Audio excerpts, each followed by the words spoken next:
El s-a dus să vadă un doctor cu 5.000 de yuani, dar doctorul a scos un ciocan și o ferăstrău electric pentru a-i face o intervenție chirurgicală. Numele lui este Zhang Bo.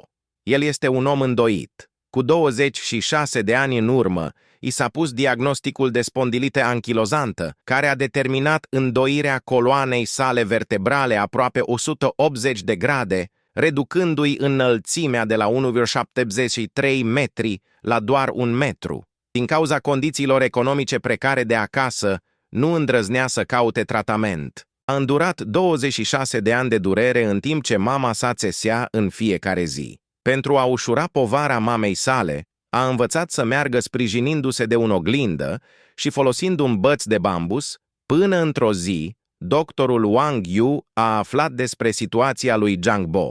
Folosindu-și singura zi liberă, duminica, a călătorit 907